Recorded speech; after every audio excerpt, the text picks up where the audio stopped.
Hello, everyone. All our esteemed students of IMT Center for Distance Learning, our esteemed guests, ladies and gentlemen, and all our valued participants. A very good morning. Today, we are gathered here to explore the fascinating world of generative AI, navigating the path from mid-level management to leaders of tomorrow. This session aims to shed light on the transformative power of generative AI and its implications for the aspiring leaders and CXOs of tomorrow in the realm of technology and beyond.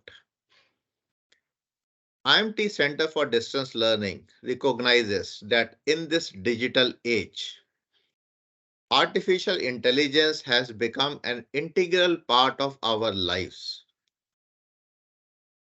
It is revolutionizing the industries and pushing the boundaries what we once thought of was possible. Generative AI in particular has emerged as a leading force enabling machines to create original content. Please mark my word, I'm putting original content. Generate realistic images and even compose music, do programming and coding for us. It has the potential to reshape the way we work, innovate, and lead. I'm pretty sure we all have our own interaction and experience with the Gen AI in one way or other. But mostly what I've seen across is it is being applied as replacement of search engines. And somehow what I feel that we are not using it to its fullest. In days to come, it is going to be a mainstay in all the corporate jobs and careers. Let us understand the use cases of Gen AI, how this can be used to transform our organizations and in turn transform ourselves into next generation transformational leaders. To guide us through this enlightening session, we have a panel of esteemed experts from PwC who are thought leaders and have made significant contributions in the field of generative AI and helping the organizations in adoption of these technologies. They have been witnessing the evolution of technology and they are ensuring that organizations are leveraging it to their advantage. So let me introduce to you our distinguished speaker of the day, Mr. Manpreet Singh Ahuja. He is Chief Digital Officer of PwC India. Manpreet is responsible for leading the PwC through the next wave of digital transformation.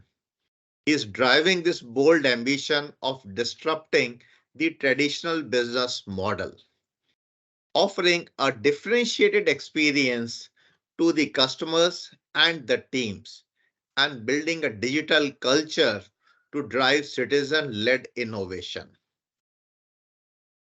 Manpreet brings over 20 years of experience and has worked across over advisory and risk assurance practices. In his last role, he was leading the risk assurance business. He has advised clients across sectors and built a specialization for the technology, media and telecom sector, and he has also worked across the cultures and markets covering the US, UK, Europe, Africa, Middle East, and Asia. I'm pretty sure with this vast experience across, he would have seen across a lot of challenges coming uh, in the forefront, where we talk about the digital culture and to drive the citizens and the people to this innovation-led workplace. I'm pretty sure Manpreet in his talk is going to share insights on how generative AI can be used to harness the empower middle level managers, help them ascend to the leadership positions, and also help in creating a digital culture and a culture of innovation within the organization, which is very, very essential in today's scenario. Then we are also having Mr. Gaurav Goswami. He is a director in PwC's Digital Product and Transformation Office. He has more than 10 years of experience across risk consulting, business, and digital consulting. He is currently leading the Generative AI Lab and runs a team responsible for innovating and experimenting on Gen AI tech patterns, LLMs, and technical frameworks. Mr. Gaurav will provide us with practical examples and case studies of how organizations may successfully integrate generative AI into their operations, fostering innovations and cultivating future leaders.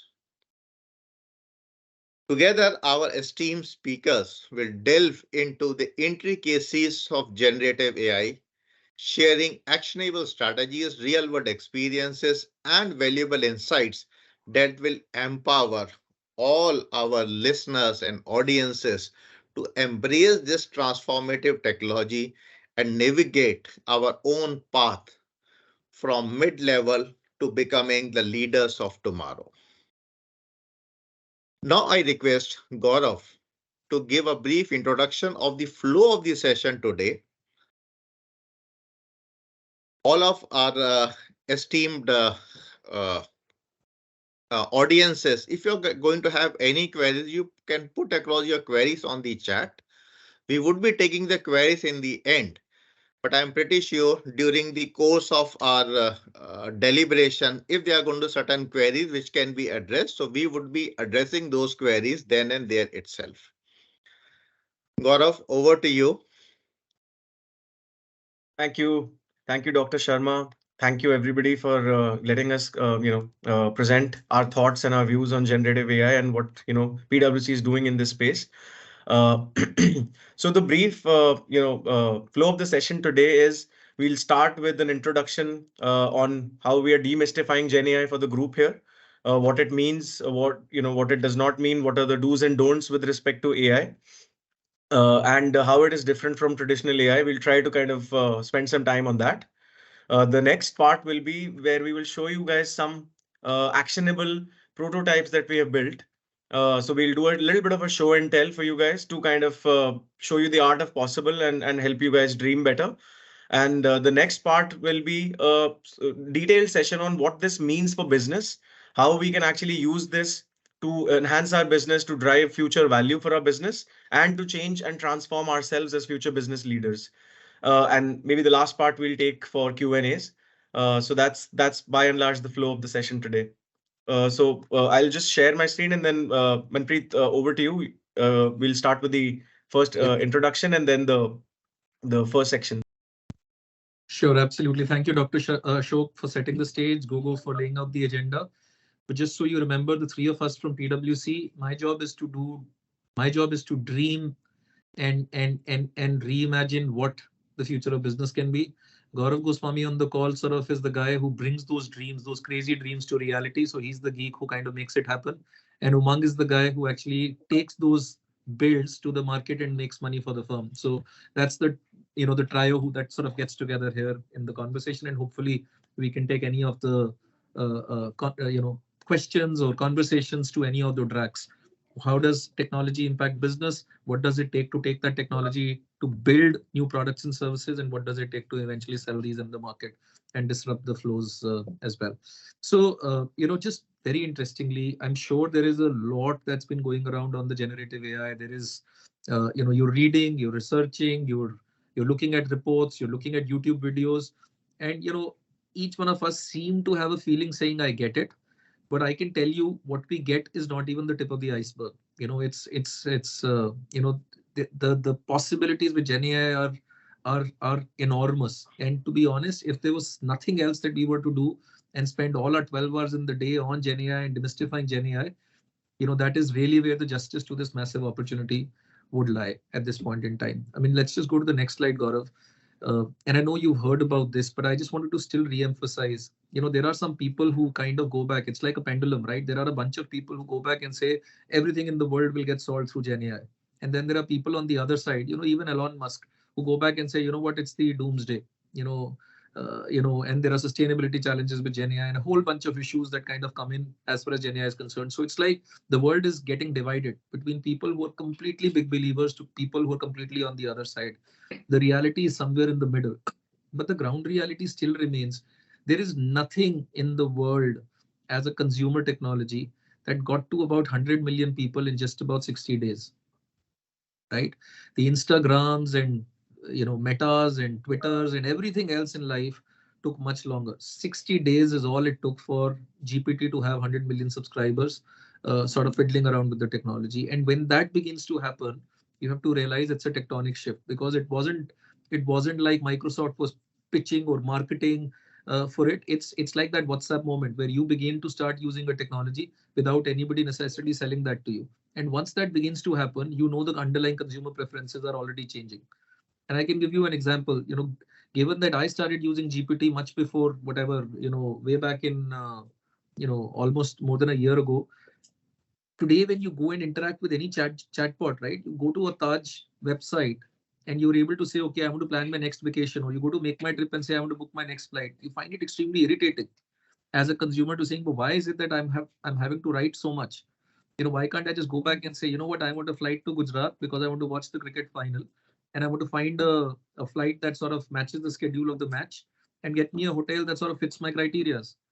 Whether it's the budget, whether it's the location, whether it's whatever XYZ, whether it gives me a free breakfast. Why is it that I have to search, then look at reviews, then look at rating, then I mean it's kind of the consumer preference has already started changing, and the companies have no choice but to embrace this. So it's a reality as far as I'm concerned. And the sooner companies realize it and the sooner talent realizes it, the better the opportunities will be. Now, the next thing that sort of comes to my mind also is that, this whole, you know, what is AI? What is Gen AI? Gen AI seems to be, तो October last year के अंदर ही आया था, उससे पहले तो कुछ था ही नहीं. It's a new technology. It's a fad right now. Let it stabilize. Guys, there is more than 70 years of research that has gone into this topic. What happened in October last year is nothing but democratized this 70 years of deep technical research and sort of brought it to the hands of the consumer, brought it to the hands of a business leader, right? So, it's AI has been out there since 1940s. And then there are pockets within AI where kind of deep learning, machine learning, large language models, and GPTs kind of came through. So it's a bubble, it's a dot within the overall world of AI that we are beginning to capitalize on. But the question is, why is it that it's created so much of hype now versus the 70 years ago when the research started? Because 70 years ago, it was like what Satya Nadella said, right? It is the human that was trying to understand technology. 70 years later, it is the technology that is trying to understand the human. And suddenly, every single human being today has the power of being a technologist without having to have learned technology. So it is every single human being on the planet today who, without being a coder, has the power of technology. And we know technology has the power of kind of helping you take an exponential leap. That is the reason why it is a big sensation. So it's, in fact, and actually speaking, when you start getting to use cases as well, you'll have a lot of things where you will keep debating, saying, some people go back and say, "मुझे AI नहीं सुनना, मुझे Gen AI सुनना है." It's a stupid question.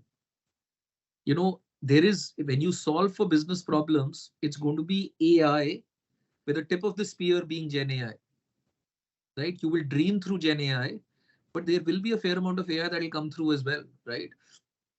So that's important. And let me just give you a very simple example. I mean, I don't want to get into a technical theoretical debate here, but let's pick up a simple example. Everybody shops on an Amazon page or a Flipkart page, right? They are deep tech companies. They've been using AI forever, right? So what will change today when you give AI in the Gen AI in the hands of Amazon? What experience could change? Can I get somebody to ping me on the chat window? Right? Netflix gives you a recommendation engine, right? It goes back and says, because you've been watching this, you should watch this. What will change with a Gen AI coming in full force with Netflix? I think those are questions we should start thinking through to saying what will change my company. I mean, you'll talk to some CTOs and CIOs and say, we are AI driven. Yeah, we do everything on AI. What is the delta that will happen because of Gen AI is what we should be thinking. So they will preempt what the user is looking for and probably place the order also. Yeah, I mean, it could be as simple as just talking. I mean, there is a Republic Day sale today. I could just go out and say, hey, can you tell me if there's something that I can buy around this specific thing, which is around my budget? You understand my preferences, and it'll go back and order it, right? It's doable. But I'm just saying, go further down. Like a Netflix could recommend the things that I like automatically. But can it actually, is it possible that Dr. Ashok opens up a movie and I open up the movie and that movie ends differently for both of us because Gen AI is creating the content tailored, hyper tailored to the consumer who's consuming it. Now that to me is disruption, right? And there's been some conversations about this in the past, but those were like you stop and you choose saying, okay, I want the movie to be sad, I want the movie to be heavy, light-hearted. You would not have to make those choices. Netflix will know what your preference is or what your liking is, and accordingly, the movie would tailor very differently for you. Now, that in this cluttered OTT market, if somebody were to bring to the table first, will have a disproportionate value towards their business. So, I will keep bringing in business context. Like right now, if you go back and look at the OTT market, I mean, Netflix has 7 million subscribers. A Disney Hotstar has 50 million subscribers. A Geo Cinema has 400 million subscribers. So there's an intense war, right? And these are all heavy companies. These are not like mom and pop shops. So they are large companies. They've got firepower. They've got money and they're competing. So in that race of competition where they want to differentiate their service and create an edge, 7 million to 40 million to 400 million, what will generative AI do? What is the next disruption? Those are the questions these, B school graduates need to be able to answer back for companies, which is where I'm saying getting to whiteboarding is going to be very, very important. So it's not incremental shifts, it's quantum shifts, it's disruptive shifts that we'll have to think through. Okay. And again, there are multiple reports out there, but, give or take, I see Gen AI, sort of making a difference on 3 horizons, right? Horizon 1, which is a no-brainer, which the world has already begun to accept, is the productivity story. There are a whole bunch of things that you do as a business. There are many, many, many reports. Like this report tells you saying, and this is a research done, on about 800 consultants in the consulting world, and it says it clearly delivers a 25% productivity and a 40% enhancement on quality. So what a human being was doing by himself or herself is they're able to do things, the same things 25% faster, but what they'll end up doing is actually 25% higher on quality. So better quality, better productivity. And in an 8-hour working window of a consultant, it's giving you 54 minutes back. So again, this is an MIT research. If you go to the next slide, there's another report that, oh, sorry, maybe we don't have that slide, but there's another industry report that goes back and says banking industry has the single biggest impact of Gen AI. It's about 54% of various tasks and, transaction rich setup like banking. 54% of everything that banking offers to customer can go through an automation and augmentation through Gen AI. Right? 54%. And the least in that report came back to being a chemical sector that said about 16% of a chemical value chain can go through an automation through Gen AI. Now, even if right now we are imagining and you take a hairline cut to say, nahi yaar, isme bahut last mile challenges honge, it's still 8% to 27%. Now, when you take 8 to 27% of cost out of a business, you're suddenly not doing an apple to apple competition. You're disrupting the market. You give 8% back to a company, a listed company, 8% back to corporate India. That's a ton of money available for you to reallocate on new products and services. That's what the opportunity of Gen AI seems to be. And that's one of the reasons why each one of you need to be super excited, because in the next 3 years, as you step out in the market, your CEOs are going to be constantly thinking about saying, how do I make my early move to get to that 8%? How do I save that 8% and redeploy that investment in terms of new opportunities, new disruptions, new products, new services? And that's where, roles will be available for you guys to kind of create a disproportionate opportunity, not just in the corporate jobs, but the whole startup ecosystem feeding into that corporate ecosystem as well is going to be an opportunity. So, and guys, as we're speaking, use the chat window. Like I keep saying, if there's a question, if there's a thought, if there's a perspective, if there's a nudge, keep the chat window active. We've got Gaurav as well here on the call. And Gaurav is actually sharing some of the content as well, in the sense that PwC has authored close to about 140 papers on Gen AI in this last, whatever, 13 months. Right? So there is every aspect. What does it do for business? What does it do from a technology standpoint? What does it do in terms of risk and regulatory aspects? What do we need to do in terms of people and culture? There's a whole bunch of papers out there. And Gaurav is, as we are speaking along, sharing some of the links of those papers. So you're able to kind of reflect back and leverage that in your research as you kind of get along. Okay, so let's move to the next slide, Gaurav. So key messages just in terms of what Gen AI can do and what it can't do. And before I even take this slide, very simply, I kind of go back and look at 5 things that a Gen AI is able to do. Just to sort of keep this clear in our mind. So first of all, we all know it's a, like it started with a chatbot, this whole Q&A bit is the first bit that any company, any use case, as an individual, as a corporate, a Q&A chatbot is like the first basic use case that anybody should be thinking that a Gen AI can create a better experience for.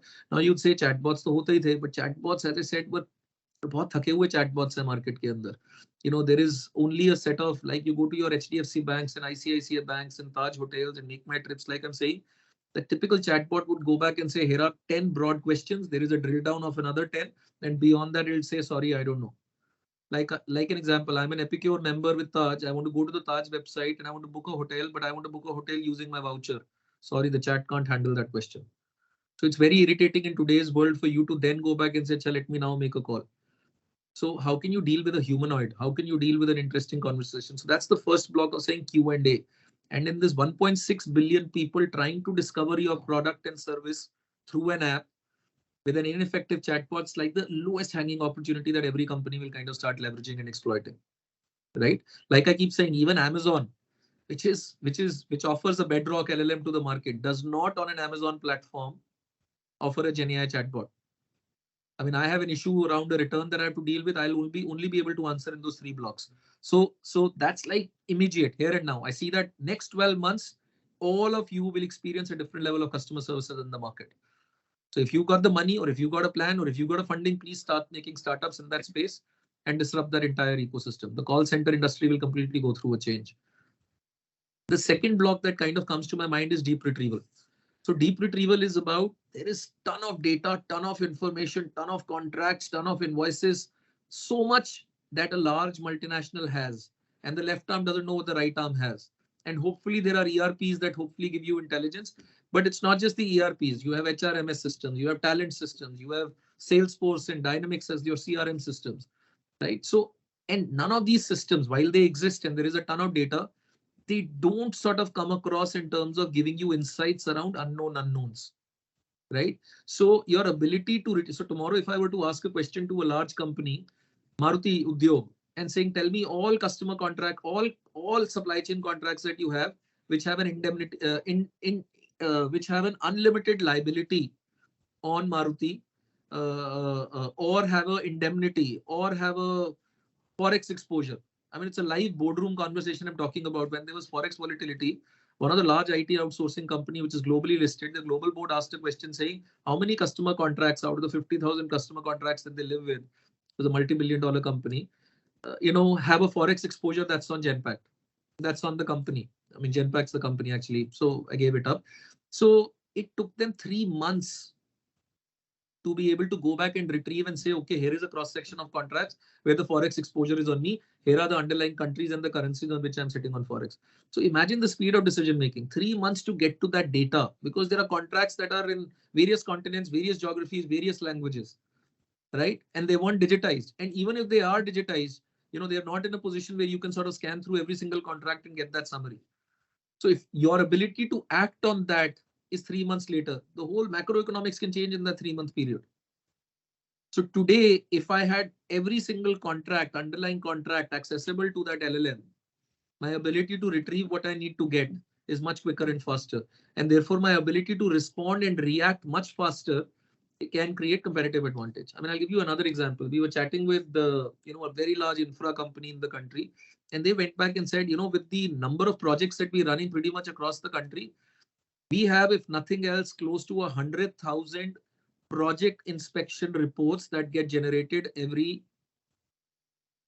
week. 100,000 project inspection reports getting generated every week. And we are paying money to consultants to go out and say, sab theek chal raha hai, quality is theek, काम theek, progress theek, safety theek. But those 100,000 reports coming every week take almost 3 months to consolidate and take a broader picture of the various project statuses and project risks to the COO. Because it's like a daily inspection investigation that you're doing. That gets consolidated. That consolidation then gets converted into what's red, amber, green. Then those reds eventually move to the CEO for a decision. 3 month cycle. And that's business as usual. That's okay. That's a well-managed company. What will it take? With deep retrieval. Imagine every single such report goes through a database which has access of a LLM available for you to be able to go back and saying, okay, which are the 3 projects I should worry about today? And be able to take a smarter decision tomorrow. Can I create a decision support system through that deep retrieval capability? That is where value will get created. Right. The next bit is no, I wasn't talking about Paytm. Mayank. So, but any which ways. So the third big block is the whole content creation, content augmentation kind of space that's got to be thought through, right? I have a bunch of financials available with me. I have my trial balance, right? For some of those who understand a little bit of accounting and finance, I have a bunch of, I have my accounts, I have my trial balance, and that trial balance gets converted into a balance sheet. Now somebody has to do a commentary on saying, how are my financials? Is it good? Is it bad? Is it ugly? How does it compare to last quarter? What are some of the insights? Am I doing better on working capital? How am I doing on key ratios? That's a huge human capability that you have to apply to be able to come up with that draft. It will take 7 days to come up with that draft. It will go through 7 layers of reviews. Can I put those financials onto a platform and then go back and say, can you do a financial commentary for this? That's content creation, right? Content augmentation can be your FP&A guys have created a commentary. Can I put this onto a platform and say, can you make this a little more, pointed and sharp? Can you change the commentary with respect to the analysts' questions that happened over the last quarter? So we are addressing some of those questions. That's where augmentation begins to start happening. Right. And then last but not the least is just the simple use case of summarization, right? Summarization is such a massive benefit. I mean, there are like, I have a 50,000 page, I have a 3,000 page customer contract for the Fortune 500, multiple clauses. Now I want to break that down into, 3 messages for me. What are the 3 most onerous clauses that I should be worried about? If I were to upload those 3,000 pages and ask that question, I should be able to figure out that answer. Saves me a ton of time. So summarization is a huge value add. Gaurav is throwing a ton of reports out there, right?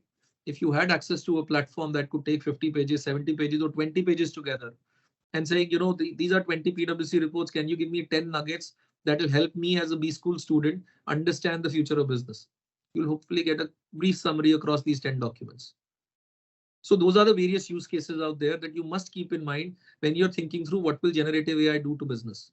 Right. And just if I were to summarize it at this stage, Gen AI is a general purpose technology, and you can use it practically in every freaking thing that you can imagine. I want to do a vacation, you will be able to solve it. I want a recipe, you will be able to solve it.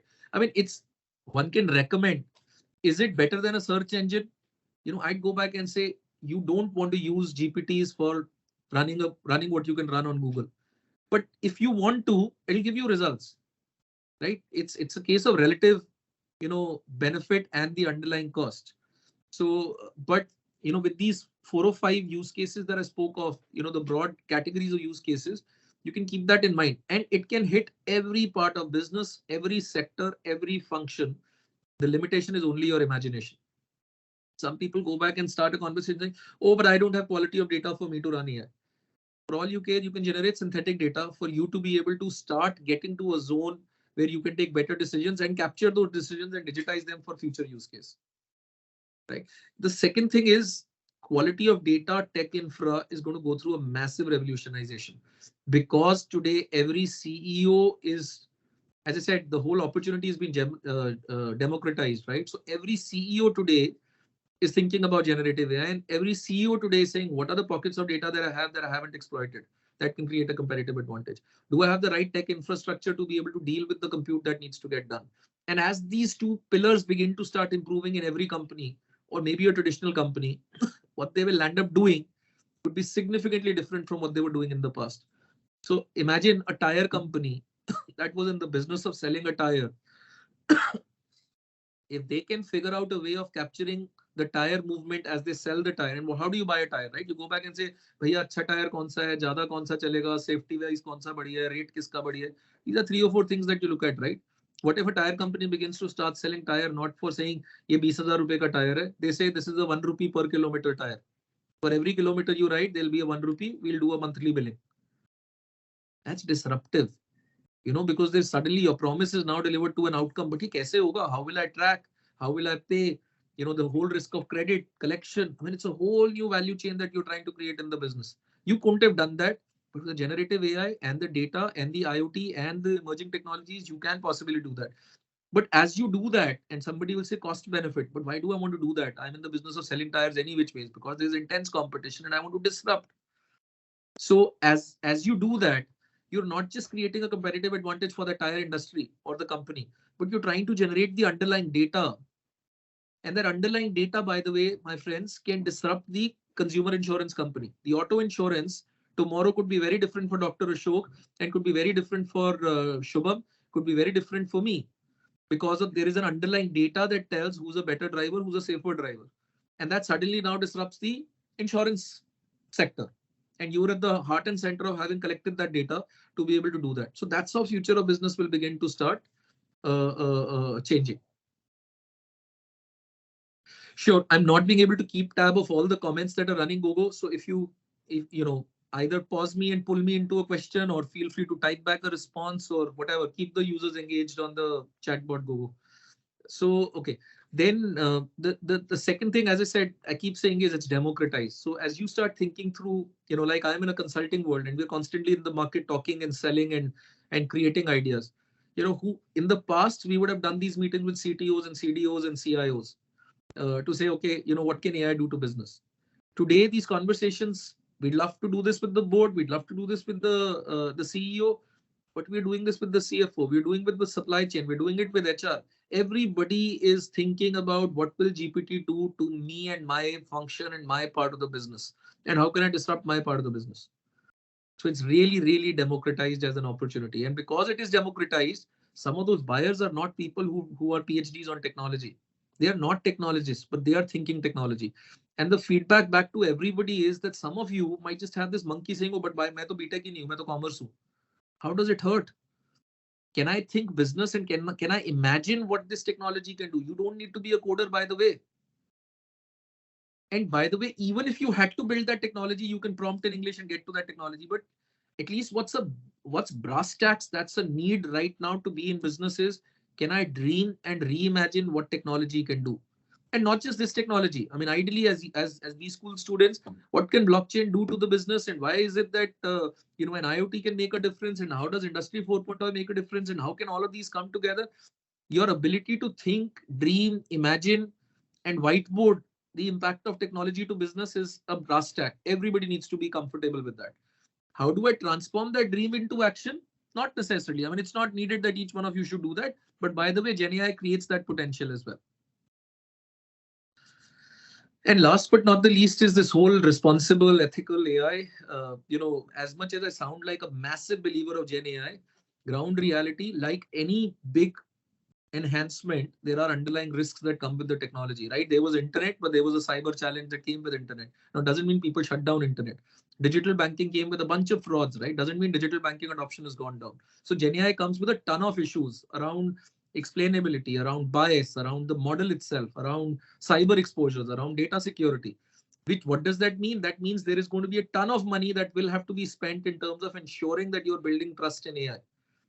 But doesn't mean AI or Gen AI is going to be out of business. So here is another opportunity. I would say that there'll be people here out of this group who will pick up jobs in that trust in AI space, because CEOs and boards will say, I want to have a bunch of people who will help me ensure that my data stays protected, that my cyber exposure stay protected. I must up the budget. I must spend a little more to be able to be in a safe zone.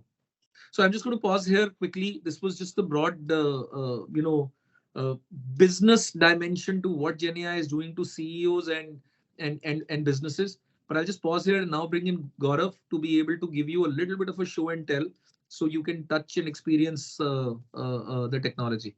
Perfect. And I'll try and get back to the chat questions and hopefully chat back, type back some of the responses as well. Thanks, Manpreet. Thanks for giving such a good view on this. So, thanks everybody, and just a quick introduction. So, I think I basically try to, as Manpreet said, right, whatever our organization is trying to dream, we try to make that a reality. And the underlying word here is to dream, right? So, and this technology runs on the world's most powerful chip, as I say it.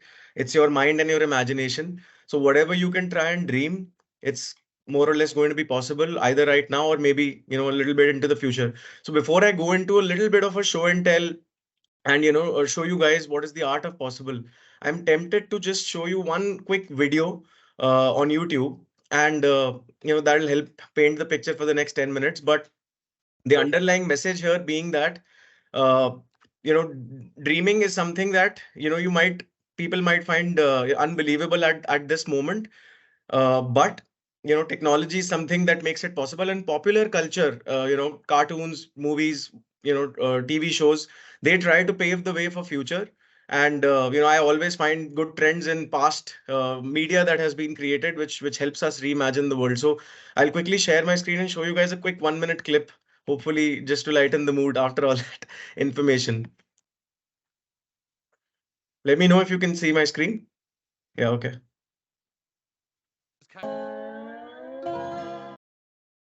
So that was just to show you guys, this cartoon came out around 10 years ago, but what the underlying message is that there's a robot which is trying to come up with new movie ideas based on past trends, based on what was a hit, what was a super hit, and what was not. Obviously this is for comic effect, but the idea in the underlying tech being that now this is possible.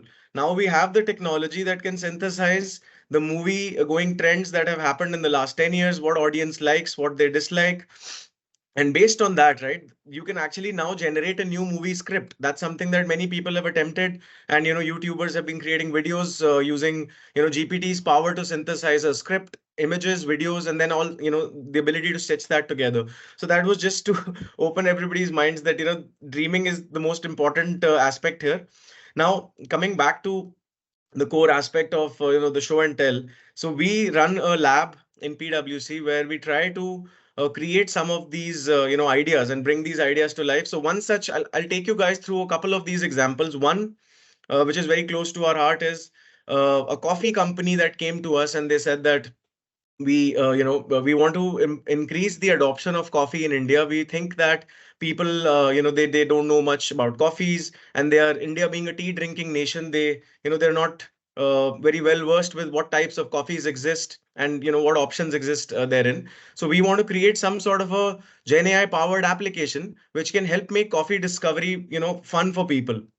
So we said, okay, fine, give us some time. We went to the whiteboard. We came back with something which I'm going to show you now. Uh,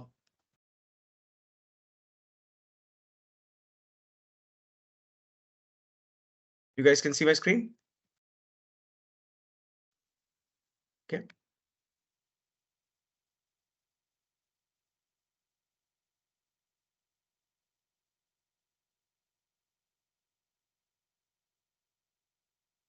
Hey there.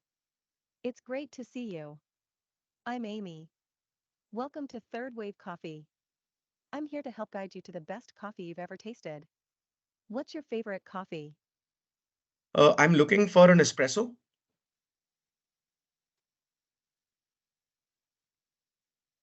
An espresso laber. Excellent choice. Now, let's dive a little deeper into your preferences. Do you prefer a bold and intense flavor or something more smooth and balanced? And how about the strength of your espresso? Strong like a superhero or milder like a gentle breeze? I like it bold and intense. Bold and intense, I like your style. Now, let's talk about the roast level.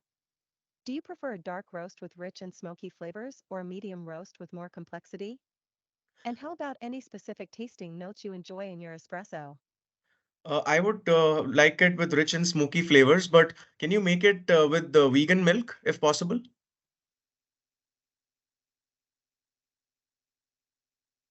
Bold and smoky, coming right up. As for the weekend milk, I'm afraid we don't have that in stock. I meant But vegan no milk. worries, we can still make your espresso special. Oh, my apologies for the misunderstanding. Unfortunately, I can't physically make coffee with you. But hey, imagine this, you enjoying your rich and smoky espresso while having a great time on the weekend. Sounds like a perfect combination, doesn't it? Can you make my coffee with vegan milk?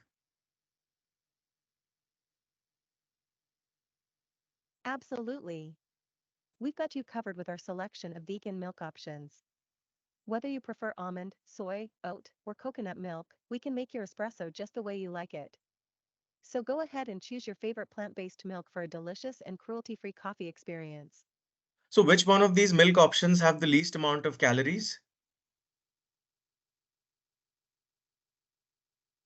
When it comes to calories, almond milk tends to be the lowest in calories among plant-based milk options. It's a great choice if you're looking for a lighter option without compromising on taste. So go ahead and enjoy your espresso with some guilt-free almond milk. All right. Can you suggest something to eat that pairs well with this coffee? Absolutely. How about a delicious vegan blueberry muffin?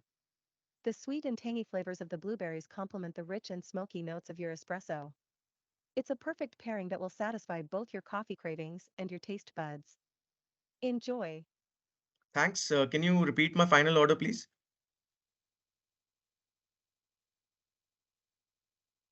Of course. Your final order is a bold and intense espresso with rich and smoky flavors. We'll make it extra special by adding some creamy foam on top.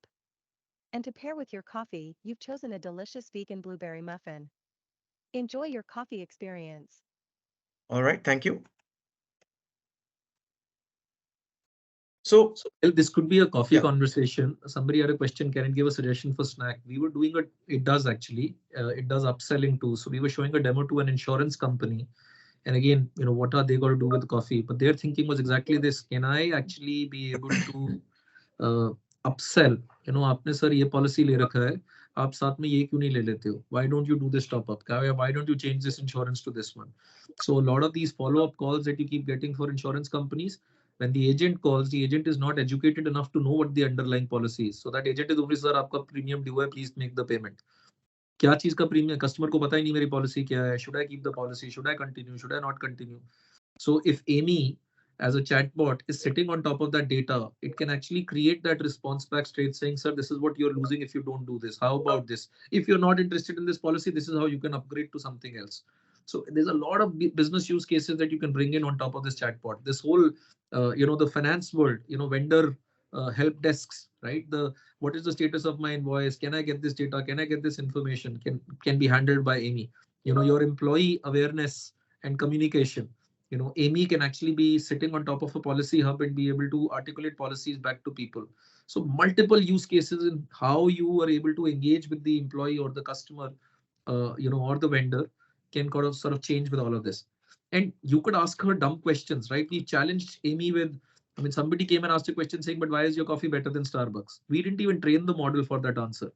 But because it sits on top of a LLM, it has the context. So it is able to answer. It gave an answer saying, you know what, we do sort of small batches, locally sourced coffee. It's more sustainable, blah, blah, blah. So it gave an answer. Somebody asked a dumb question saying, you know, my office is next to your coffee company. Do I get a company discount if I order a coffee? Abhi ye to humne stupid question. We didn't even train the model for this answer. But it was smart enough to not, it didn't say, sorry, I have no answer. Please talk to this number. It says, you know what? We have an enterprise team. Please talk to the enterprise team to explore any such opportunities. We just fed her saying, you're a coffee saleswoman.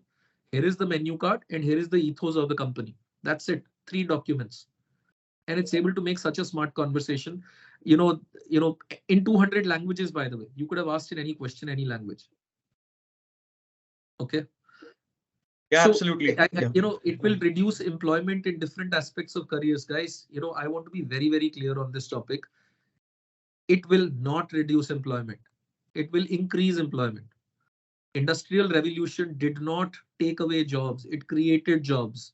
Electricity did not take away jobs. It created jobs because the possibilities will become infinite. There are a zillion latent needs that don't get addressed today that will get addressed. And hence there'll be more work, more business. PwC report today says that AI is a $15 trillion opportunity. $15 trillion, right? So for $15 trillion, even if we are 70% more effective than where we are in the past, there is still a 30% role that's got to be played. And by the way, those 30% jobs will become more intelligent and more interesting and more complex because the routine stuff would have been managed by Gen AI. So our jobs will be more interesting and we will be creating better value and hopefully getting paid a lot more because we'll be a lot more productive. That's the route to development. Okay, sorry, Gogo. Please, let's continue. Yeah, perfect.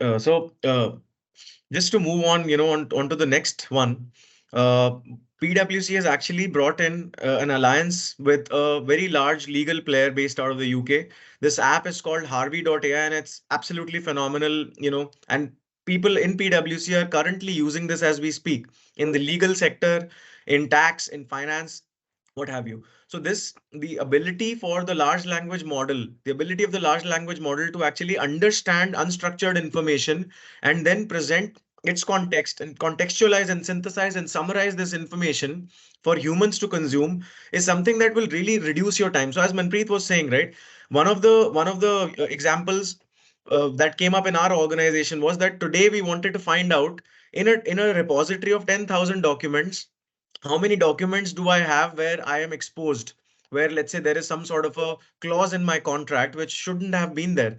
A human would have to take, a set of humans would have to take weeks or months to do that. But with generative AI, we actually were able to create a database of our contracts, and we were able to do that in a few hours, and we found out everything that we needed to find out.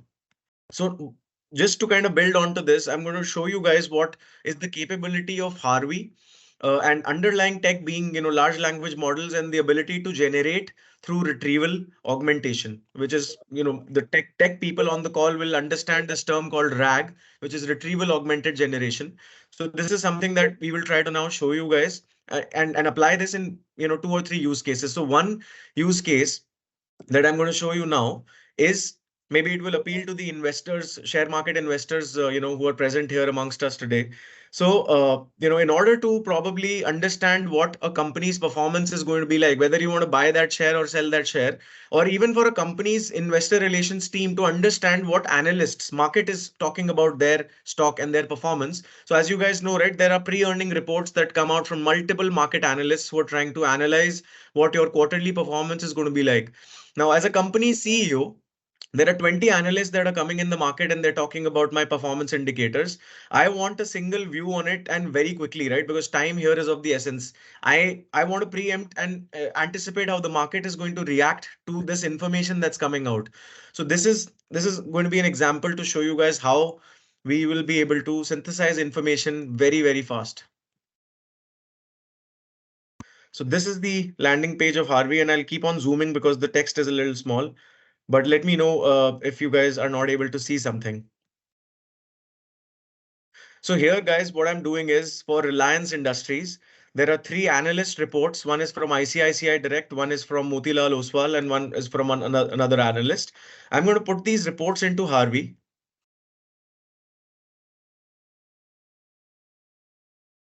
And now I'm going to ask a simple question for it to summarize. So I will just say summarize.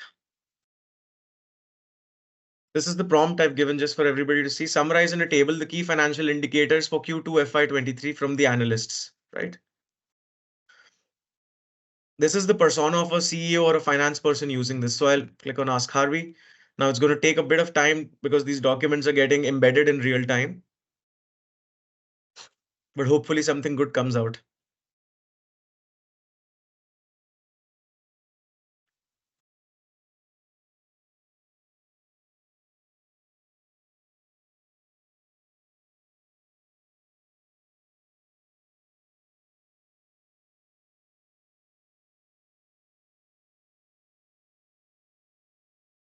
Yeah,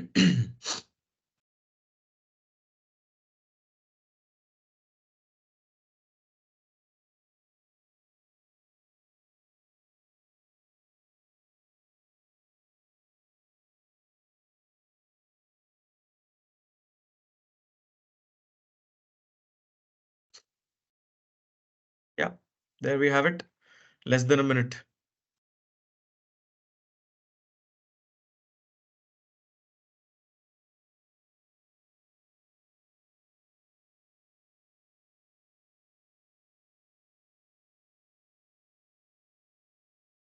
So if you see, guys, this has the power of synthesizing and summarizing information. So each of these documents that you see here on the left side, they're about 15-20 pages long. They contain a bunch of information, a bunch of financial numbers. It's very difficult for me to consume this information. It will take a lot of time. But if I'm just see how much time this has saved, right? So going through 15 pages of three documents each, there could be 10, 50 documents that I can upload over here. I'm just trying to, optimize the time here, but you could potentially put in 100 documents over here. And this will take a few minutes to synthesize that information for you to consume and make decisions based on that data. So that's one of the use cases that we wanted to show. I'll show you guys one more. So again, investors in the room would know that every quarter the companies release their earning. There is an earning call that happens where all top CXOs of the company are talking about their growth plans, what they've been doing in the last quarter, and what their competitors are doing and what's happening in the market. Again, these earning calls are converted into a transcript and then they're released as a public report on their website.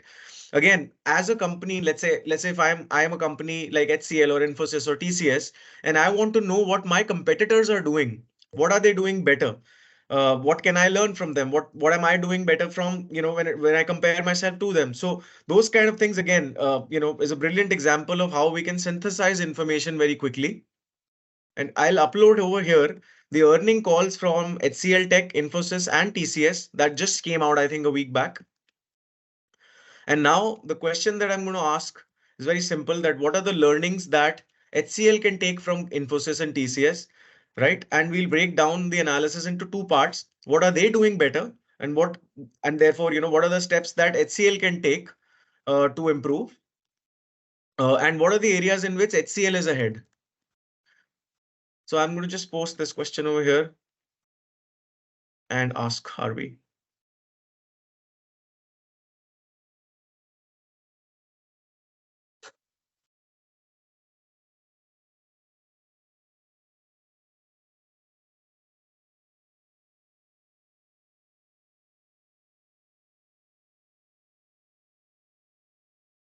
I know we're pretty much at the bottom of the slot, so maybe after this demo we'll kind of stop. But see, I mean, some of you are saying, how can I use Harvey, right? So don't get the fear of missing out. Harvey is an enterprise platform created for large companies to deal with large transactions in a safe, secure way. As individuals today, you must be comfortable about doing this. See, it's only a matter of how accurate you want to get to, right? You can get to a 70% similar efficiency on GPT-4 today on your mobile phone, but an enterprise wants to get to 90%. So they will spend more money, and we will work on platforms and tailor them to get better responses. So Harvey is better for the purpose. But again, the idea is imagination. The idea is, can you think of that imagine use case? Can you get to 70% accuracy on your mobile phone? And yes, the answer to that is yes, you can do that. देखो अब ये live, with the 3 commentaries we put together, I mean, it would have taken a B school student like a week worth of work. Companies would have spent time to be able to prepare for investor meeting. It's come back and immediately said, this is what you can learn from TCS. TCS का digital revenue is ज़्यादा है, उसकी growth ज़्यादा हो रही है, digital revenue में आपकी growth कम हो रही है. वो diversity पे ज़्यादा बात कर रहे हैं, आप diversity पे कम बात कर रहे हो. It's just compared the context, detailing, and it's given you like a sharp answer. So you could do this, like, again, as B school students, you're researching on so many companies, so many sectors, HDFC versus ICICI. Put that and you'll get some perspective. And next time you can engage with the CEO of that company or a person in that you're going out for an interview, right? Put 5 companies together, get the context, and make a smarter conversation. Challenge the interviewer. Interviewer आपसे सवाल पूछ रहा है, आप उनसे सवाल पूछो. That information is brass tacks. The ability to, like I said, in the world we are living, and especially you guys, The value of answer is not as important. There is a value in the question.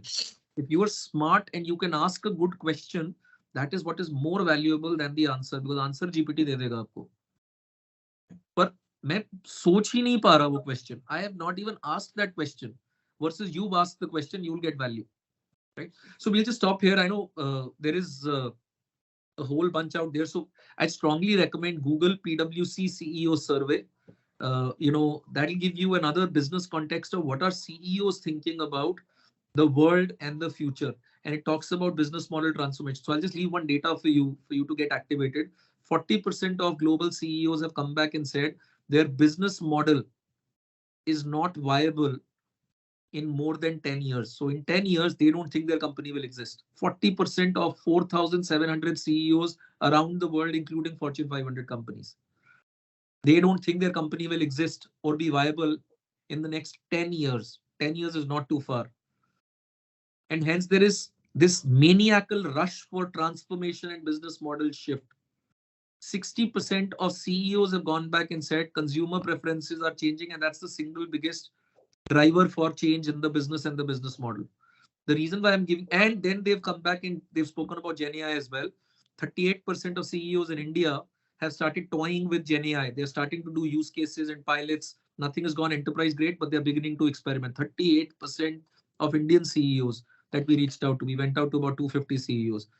And about 70% of those CEOs have actually gone back and said they are definite that this is going to be transformative impact over a next 3-year period. It will shape the products and services very differently.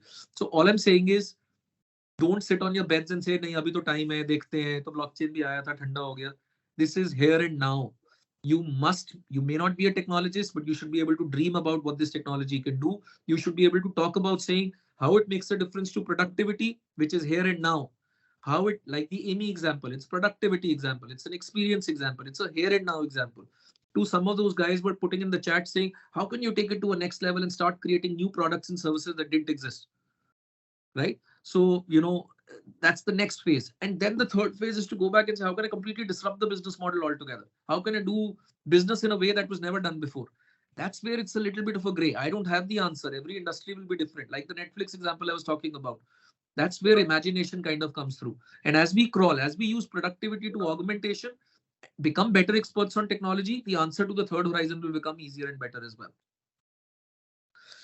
Okay, guys, I know we've completely got to the bottom, but we can maybe take 2 questions and then just wrap it up from there. I hope that's okay, Dr. Ashok. Yeah, sure.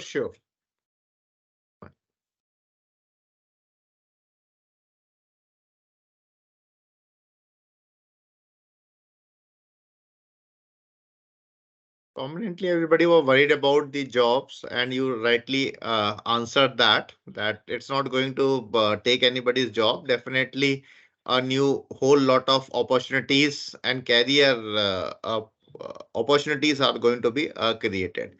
Sir, Like when the IT revolution was started. I want to be very, very clear on this point.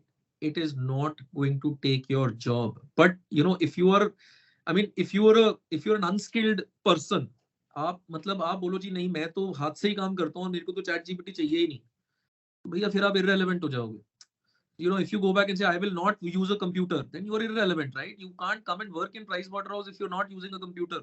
So the baseline is changing, and you're all blessed. You're right now doing executive MBAs, right? So you're blessed that you have access to this technology. You understand where the world is moving, and therefore there'll be massive opportunities created. 10x number of jobs that will be created because the business models will transform and change, and each change will require sort of business leadership to bring those ideas to life. So I actually suspect there are going to be like in businesses, the pyramids were the regular pyramids, right? Where you had more people down below and then you had a manager.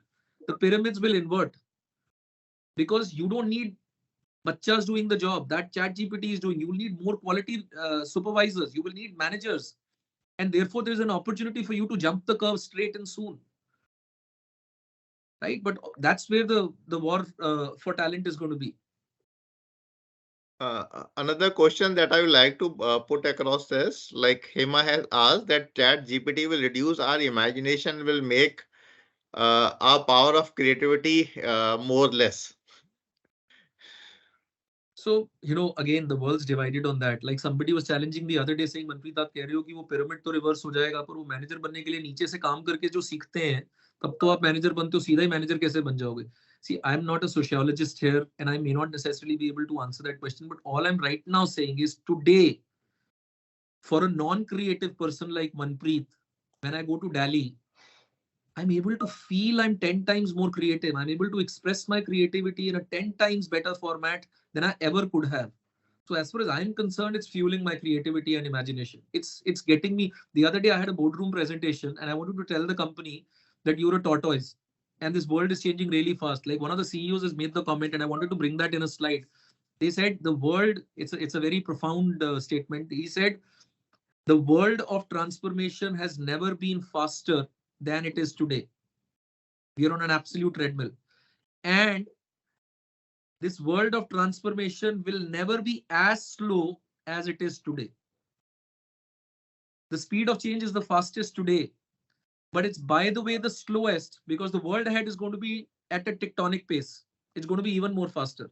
And that's what I wanted to create a slide for. And I didn't want to write English. I wanted an image for the board to reflect. And I sort of prompted Dali, and Dali gave me a slide and said, Gaurav was there.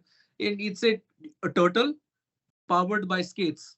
You may be a turtle, you may be a tortoise, but you need to get to skates to move fast, right? It just so I actually think it creates more creativity at this point in time. Now I know there are underlying challenges. I am a genuine poet, and I go back and say, "Ab sala har bachcha बैठ के poems लिख रहा है यार ये क्या हो रहा है?" I mean, I know there are some underlying challenges, but right now we've got to get the 6 billion people fired than worry about a small batch. Absolutely true. There's another question which talks about that how about the data security when we are getting the data uploaded on the platforms? Aren't we exposing our data and our knowledge to others? Yeah. So I don't want to get into the. So here is the question. Harvey, for example, is an enterprise platform where we've solved for the security layer. It is GC2 confidential. So if I'm putting on in a commercial contract, Pricewaterhouse commercial contract onto that platform, that information does not go to the cloud.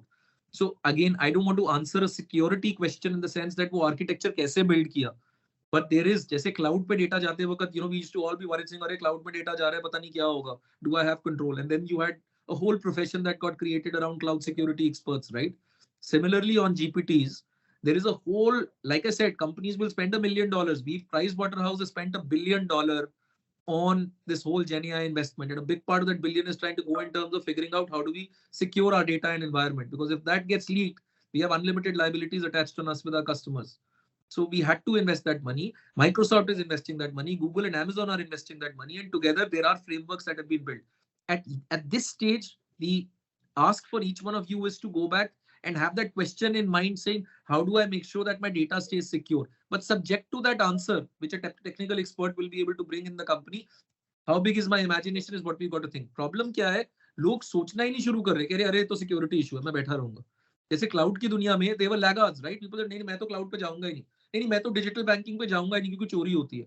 अरे भाई उसको तो solve करना ही है, I get it, but you have to start using it to start sort of moving ahead. I mean, if HDFC Bank के साथ नहीं चोरी होती है, मैं तो डिजिटल बैंकिंग पे जाऊंगा ही नहीं, खत्म हो जाता उनका बिजनेस अभी.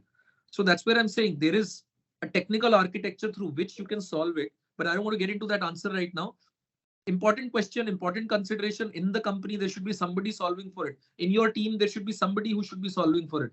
But don't let your imagination not sort of run wild. I mean, it's important to fire your imagination. Okay, Absolutely true. Like you have put across, there is a huge power which is there, and we need to learn how to tame that power basically and make it to use for us. Like whenever a new technology comes in, a lot of these sort of questions they comes and in our forefront, but ultimately we need to learn to live by it. Now, yeah.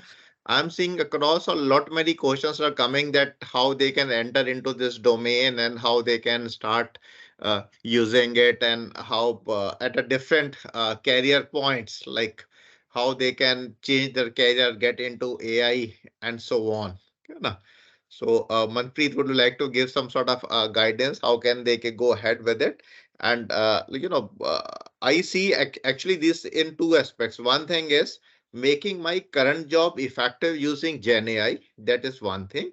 And second thing is getting into like a development or some sort of a mode of into a Gen AI. Yeah, now, if there's any other perspective, Manpreet, would you like to Yeah. like throw light on See, that also? I will bring in my famous whatever three horizon story back to you. You know, everybody in any conversation, whether it's a case study or your existing company or a prospective employer, you must bring in horizon one, which is here and now with all conviction to say, how can I bring in productivity? अब वो productivity कैसे सोचोगे? पहले वो company का value chain सोचोगे. अगर मैं नेटफ्लिक्स हूं तो नेटफ्लिक्स क्या करता है? कंटेंट क्रिएट करता है. कंटेंट क्रिएशन में प्रोडक्टिविटी आ सकती है. कंटेंट डिस्ट्रीब्यूट करता है. डिस्ट्रीब्यूशन में प्रोडक्टिविटी या बेटर एक्सपीरियंस आ सकता है. Here and now productivity. Think of that saying जिस भी कंपनी, मैं स्टेट बैंक ऑफ इंडिया से मिलने जा रहा हूँ. How can I think of productivity in state bank? Account कैसे खुलता है, लोन कैसे डिसबर्स होता है, अंडर राइटिंग कैसे होती है. I mean you if you can understand the value chain of any company, ask yourself saying, can I do this better, quicker, faster, and can I deliver a better experience? That's here and now first opportunity. And again, if you are able to think those, I can tell you, you can never fail an interview in the market. You cannot have a CEO or a general manager not give you the money to say, अच्छा, please work on this project and solve it. Because it's like money on the table right now, 20% बच रहा है. और return ROI within the year आने वाला है. It's not like the old world of technology, sir, 100 crore लगेगा और 6 साल बाद पैसा return आएगा. Everything is like a 12-month ROI. So productivity is your, like I said, is where you can seal your fate. Second opportunity, which is a little enjoyable, where you need creativity, but if you are not an expert on productivity, don't even get to the next one. Unless you can think of 10 industries and 10 cases of productivity, don't get to the next one. But the next opportunity is new products, new services, augmentation, getting to adjacency of what a company is not currently doing but can do. सोचो, like PwC का मैं example देता हूं आपको. हम services, we are a $56 billion services company. Companies बुलाती हैं हमको like a doctor and we try and solve a problem. We give them advice, right? Now Umang right now on the call actually runs the products business. You'd be surprised, over the last 4 years globally, out of that $56 billion, he said, if we've delivered that same service so many times to so many customers, we understand the root of what we need to solve. Can we now productize it? Can we make a digital asset or a product around it and start selling it as a license and capture a market that we were not capturing? That business, ladies and gentlemen, today is about $1 billion for PwC. $1 billion की SaaS company की market valuation क्या होती है? Is at least 15x. So मतलब पिछले 3 साल में $15 billion worth of opportunity create हो गई है. And तब Gen AI नहीं था, by the way. So much more value will get created. That's the step 2. How can I augment, beyond what was already happening? Like the coffee example, can I hyper tailor the experience? Can I hyper tailor the coffee? If a mom goes with a kid and she doesn't want to give a sugar bite to the student or child, can that coffee be hyper tailored to saying, okay, here is now a strength drink for your kid? And the option 3 is transformation, like the Netflix example I was asking, like the Amazon example I was asking. सारे Amazon के अंदर खरीद रहे, Amazon और Flipkart के अंदर next transformative leap क्या होने वाली? And don't just restrict yourself to Gen AI. Go back as a consumer. Think what will be different. Social media में क्या बदलने वाला है? We don't like the current. We are all cringing on the fact that there is so much of data available on social media that we don't want to share. Yet we want to be on social media. How do you solve that urge? Through a business model. That's your third leap. But I'm saying build your muscle around productivity. That's easiest. That's here and now. That's not vivid. Once you do that in your conversations, in your lectures, in your interviews, you'll automatically get to augmentation. As you get to augmentation, you'll automatically get to transformation. That is your path to sort of securing a middle management role. That's your path to getting into a transformation role. That's your path to seeking funding. That's your path to getting private equity investment for your startup ideas. That's the zone you've got to be in. And the more you do that, the more visionary you'll end up becoming. The more visionary you'll end up becoming, the more you get to senior management and middle management and leadership roles. So that's just my example. True, true, true. Manpreet, like the kind of energy that you bring in when you're answering the questions and you're putting across the things, I'm pretty impressed by that. Nah, but like again, just to add what he has put across, I'm seeing a lot many questions regarding I'm so and so graduate and so and saying it doesn't matter.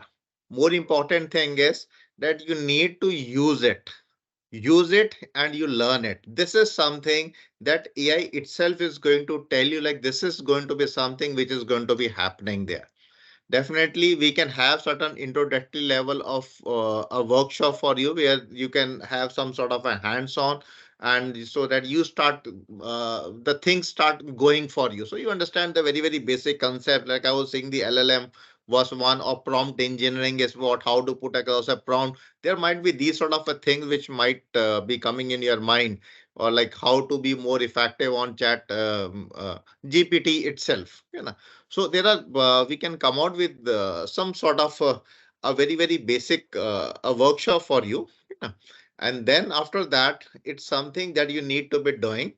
You need to be using it, and keyword is enhancing productivity for yourself as well as for your organization. You have to identify what value your organization, your work is actually bringing forth, and you would be able to find that there is going to be a use case for it. Definitely, IMT Center for Distance Learning and PwC, we all are here to actually support you in your learning journey. Like, definitely, this discussion can go on and on and on, and there are going to be lot many use cases, lot many examples, lot many situations which could be there. But definitely, like due to paucity of time, like we have to close this particular webinar. First of all, I request you to please share your feedback so that we are also able to understand what all things you liked, what all things you didn't like. Second thing, in the feedback form, also there's an open-ended question. So put across like if this is the specific input that you require, and we'll try to figure out a webinar on that particular thing also. So on the behalf of IMT CDL and all the workshop attendees, I would like to express my deepest gratitude to Mr. Manpreet Singh Ahuja, Chief Digital Officer, PwC India, for his invaluable contribution as a speaker to this generative AI workshop. Manpreet, your insights, expertise, and your engaging presentation and the energy that you are bringing across is phenomenal. I would also like to thank Gaurav for showcasing us the use cases and introducing us to Amy and Harvey, and telling us that how the coffee can be prepared and like giving us certain ideas also. You know, when like when you interact with the AI, so it's not only one way, it is a two way. The AI also gives you these are the options and you can choose upon them. So actually, it gives you a more focused answer. Like when you are searching on Google, you get across hundreds of different things. It's a more focused approach you're able to get across. So definitely, like those examples were phenomenal. And I'd also like to thanks Umang for being playing an anchor role in getting across the entire session in place. And like getting across and actually bringing those small pieces together. So that is why we have been here. And this session was really thought provoking, and in fact I am also thinking across, and one of the students also put across that what could be the disruptions which could be there in the management education, and I myself was thinking across that we ourselves are using it lot many ways, and definitely in due course of time, like most of those things would also be coming in the forefront to the others also. The Like Coursera, they we were can be talking to the Coursera CEO the other day, and they went back yeah. and said, you have to learn 12 months to be able to, whatever, you do a 10-day program, 50-day program, 1 year program to learn something. If let's say MDI had everything and every single lecture that was ever done in the history, or will at least in future start digitizing it, put it on top of an LLM, and then go back and prompt every question you're asking me, by the way, would have already been answered through that content and information. Every single business idea that got discussed in the case study is now available at a prompt, It's the MDI prompt. It's MDI chat, whatever, GPT. So Yeah. it's unimaginable amount of possibilities. But guys, when you're asking this question, every single of these questions, try and put it on chat GPT, you'll get an answer and you'll be impressed with that answer. Absolutely, absolutely true. I was even seeing through it, like I can even train the chat GPT to write in my style. Yeah. So I can put across my articles onto that. I can tell them that these are my articles. I can ask from them, this is my writing style. And based on my writing style, he can give me the output also. Like I want to have an article now convert it into this and he can give me that. So Yeah. that itself is going to be a transformative. It is transformative as such, you know. But overall, what I see across is 80% of task is being done by the Gen AI, any of the tools. But it is 20% of the human intelligence, which is the differentiator. The value that you would be creating and delivering to your organization, and you would be getting across paid for it for that 20%. And the rest 80%, everybody very soon would be using. So one who's not using that tool, so that 80% is also gone. No. So, like again, like this is an area and expertise that, or rather a skill that we need to actually develop, garner, and put across in action as soon as possible. So again, thank you very much for being here Thank and you. just making this entire thing happen. And I can see across everybody's coming out with lots and lots of questions and they would be thinking across. So based on the demand and everything, we'll see to it whether we can go in for a part 2 of this also. And due course, I will work it out. Right. Chaliye. Thank you, Dr. Ashok. Thanks Okay, everyone for thank your you. Thank engagement, you. questions, and wish you all the best in your careers. Thank you. Thank Thank you, you. Thank everybody. you, the Bye bye. entire team, for putting this together. Thank you, everyone. Thank you. My request to everybody is please fill in the feedback form so that we are able to get across your ideas, and definitely we'll try to have some other sessions also, some other learnings coming out of this. Yeah. Okay, Umang, thank you very much. Okay, na? Thank you so much. Thank you. So with this, we are closing the session right now. Fine.